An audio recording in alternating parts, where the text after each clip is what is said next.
In 2024, HMS Diamond shot down a ballistic missile over the Red Sea in real combat. China is commissioning warships faster than any nation since World War II, and one country you'd never expect just launched its first serious destroyer in 2026. Which countries actually have the most powerful destroyers on Earth right now? Subscribe, and let's find out.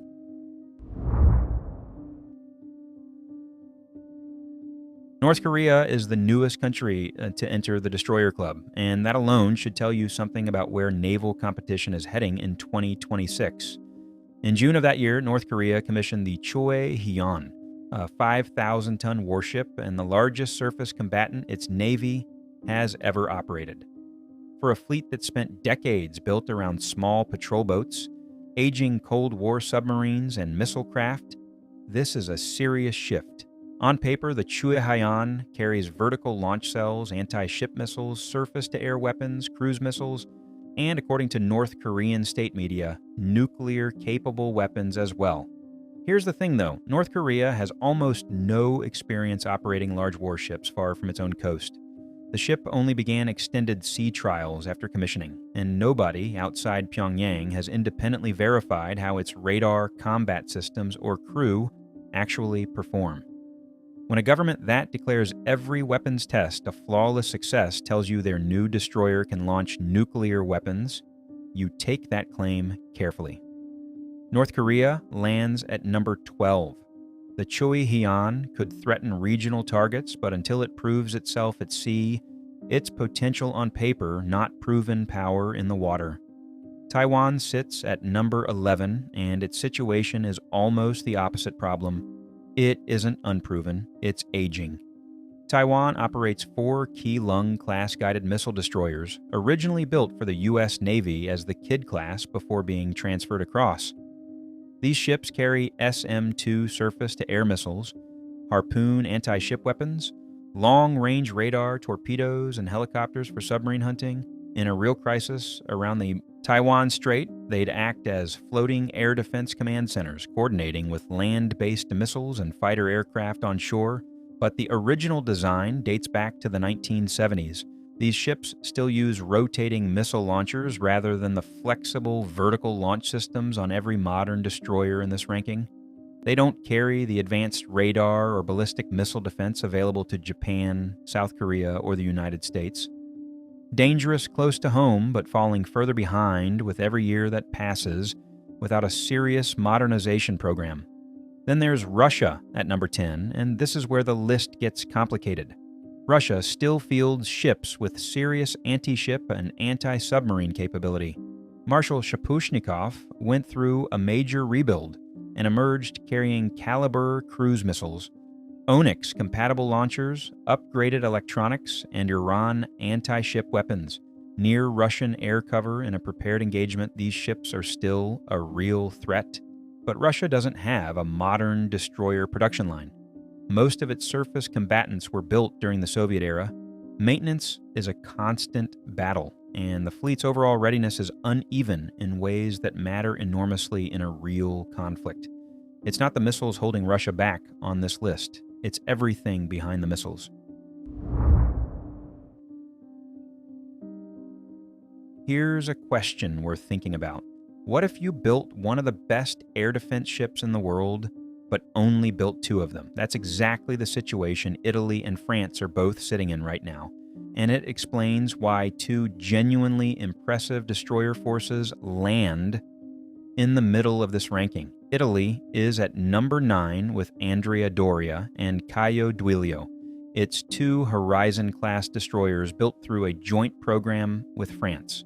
These ships were designed for one job above everything else, protecting a naval task force from the sky. Their PAOM's air defense system fires Aster-15 and Aster-30 missiles from 48 silver vertical launch cells, and their radar can detect, track, and engage multiple incoming threats simultaneously while keeping a carrier group alive beneath an aerial attack. They also carry anti-ship missiles, torpedoes, naval guns, and helicopters, so they're not purely missile batteries. Italy is now preparing a major modernization for both ships, including new radar and the Aster 30B1NT missile designed to engage ballistic missiles and high-speed maneuvering threats. The limiting factor is brutally simple. Two ships means one is often in maintenance while the other carries every operational commitment the Navy has. When Italy's destroyer is available, it's one of Europe's strongest. It just isn't always available. France is at number 8 for almost the same reasons. Forbin and Chevalier Paul are France's two Horizon-class ships, and their primary mission is protecting the nuclear-powered carrier Charles de Gaulle and its battle group. The PAMS combat system and Aster missiles let a single Horizon ship monitor a wide area around the carrier and engage threats before they reach the fleet. France reinforces these two ships with a pair of FIREM air defense frigates, which gives it more flexibility than Italy. Both Horizon ships are heading into the same modernization program with upgraded radar and improved missiles.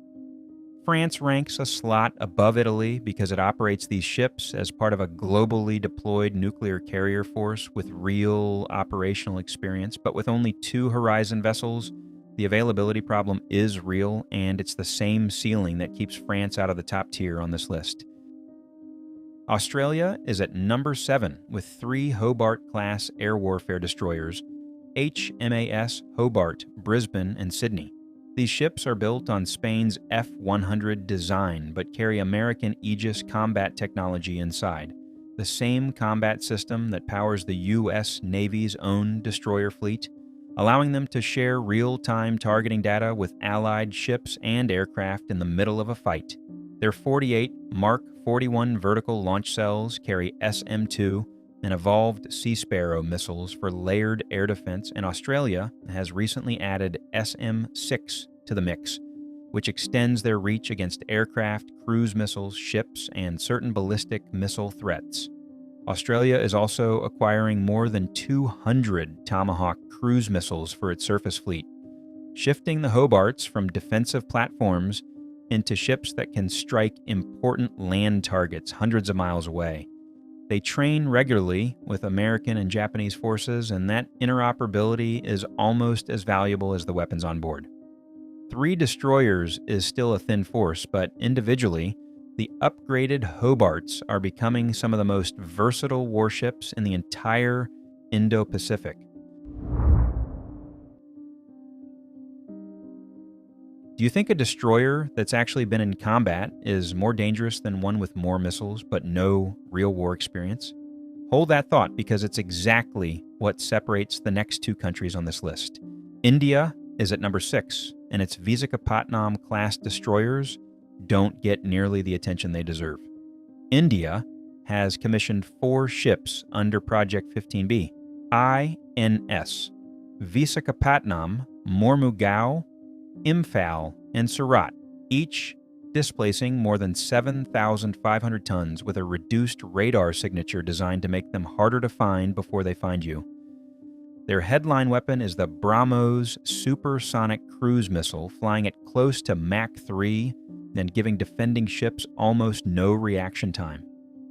BrahMos can strike enemy vessels or hit land targets at high speed, and that offensive punch is something very few destroyers in the world can match. For air defense, the Birak-8 missile system, backed by modern multifunction radar, handles incoming threats, while hull-mounted sonar, anti-submarine rockets, torpedoes, and helicopters cover the underwater fight. India also operates 3 Kolkata-class destroyers alongside these 4, sharing similar weapons and design philosophy.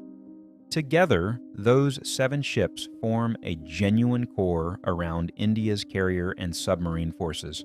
The gap between India and the leading Aegis powers is in missile cell count and ballistic missile defense depth, but BrahMos alone makes these ships something no enemy commander wants to face. Britain is at number 5, and this is where combat experience changes the conversation entirely. The Royal Navy's 6 Type 45 destroyers were built around protecting a naval task force from the most difficult threats in the sky. Their Samson radar can track targets hundreds of miles away, and the Sea Viper missile system can launch 8 weapons in under 10 seconds while simultaneously guiding them against multiple targets. In a moment, we'll get to the country whose missile capacity dwarfs almost everyone else on this list. But first, consider what happened in the Red Sea in 2024. HMS Diamond deployed into one of the most heavily contested maritime environments on Earth and destroyed attack drones and a ballistic missile in real combat operations. HMS Dragon then successfully engaged a maneuvering supersonic target using an upgraded Sea Viper configuration. That combat record is something no specification sheet can replicate. The Type 45 carries less land attack and anti-submarine firepower than several ships ranked above it, and its missile battery is smaller than those aboard American, Chinese, Japanese, and South Korean destroyers. But for dedicated fleet air defense, with a real war record now behind it, Britain holds a strong 5th place. Here's where the ranking gets genuinely close and where the difference between raw firepower and operational depth becomes the deciding factor. South Korea is at number 4, and when you look at what its destroyers actually carry, the numbers are extraordinary. The Sejong, the Great-class Batch 1 ships, are among the most heavily armed warships described as destroyers anywhere on Earth. Their vertical launch capacity is enormous, combining American-built launchers with Korean systems capable of firing domestically developed missiles, carrying air defense weapons, cruise missiles, anti-ship weapons, and anti-submarine rockets, all at the same time without sacrificing one mission to fund another. South Korea has now commissioned the Jeongjo the Great, the first of its upgraded Batch 2 class, which was already participating in RIMPAC multinational exercises by June 2026. This isn't a ship still finding its legs. It's already operating at tempo with allied navies. The Jeongjo the Great adds a newer Aegis configuration, stronger ballistic missile defense, improved sonar, and reduced radar visibility. South Korea's shipbuilding industry can produce large warships quickly, and the fleet is growing. The reason Japan edges ahead comes down to one thing, and it isn't firepower on individual ships. Japan is number 3 because of what it's built across its entire fleet rather than what it's packed onto any single hull. Japan operates 2 Maya-class destroyers, 2 Atago-class ships, and 4 Kongo-class vessels, giving it 8 Aegis-equipped destroyers capable of contributing to national missile defense simultaneously. The Maya class introduced cooperative engagement capability, which lets a destroyer launch a missile guided by another ship's radar against a target its own sensors haven't even acquired yet. Think about what that means in practice. A submarine or an aircraft can detect an incoming missile and pass that targeting data to a destroyer dozens of miles away, which then fires the intercept. That's not a ship defending itself. That's a networked defensive system where every platform makes every other platform more dangerous. Beyond the Aegis ships, Japan operates numerous general-purpose destroyers optimized for anti-submarine warfare, which is critical in waters where Chinese and Russian submarines are increasingly active.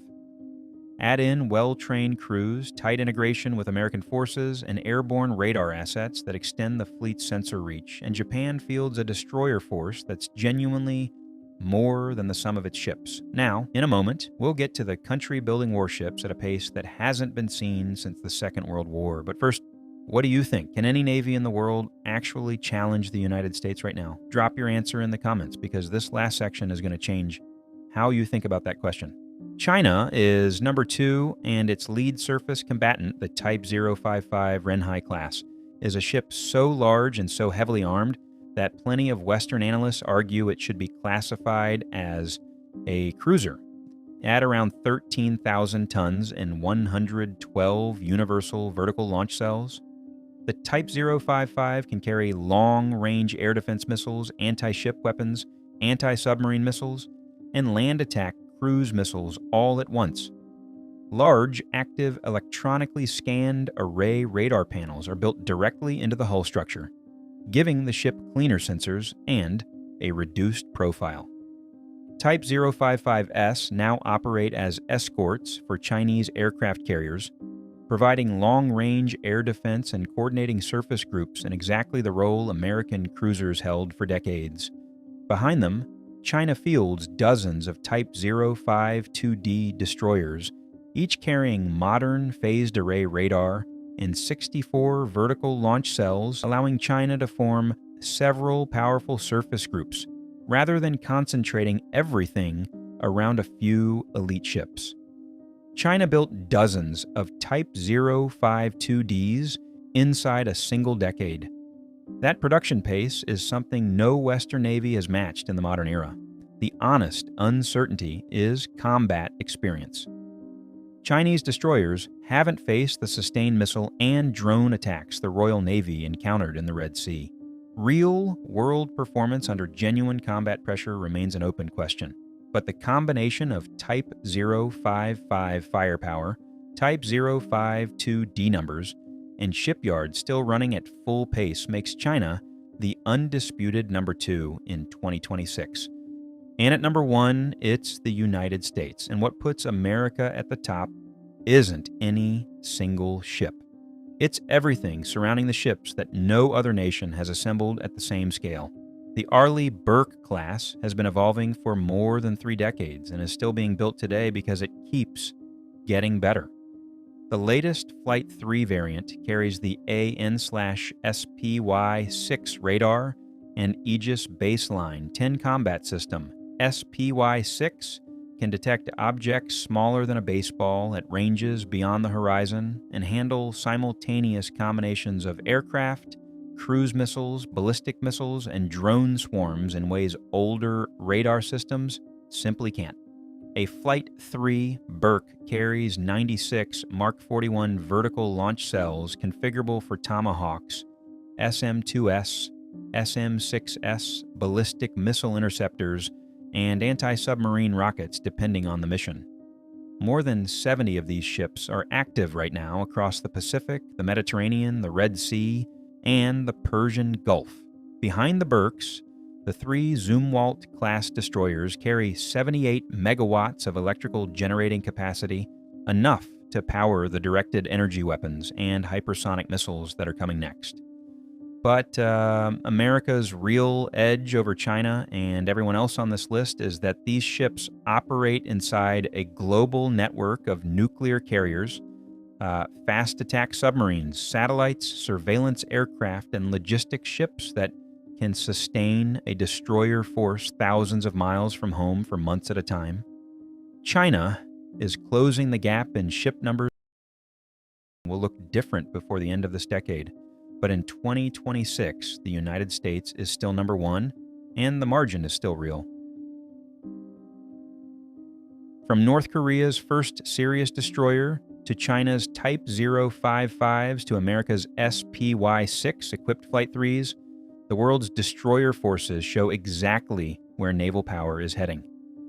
Which country surprised you the most on this list? Tell us in the comments below. Hit like if you learned something today and subscribe right now because we've got a lot more coming.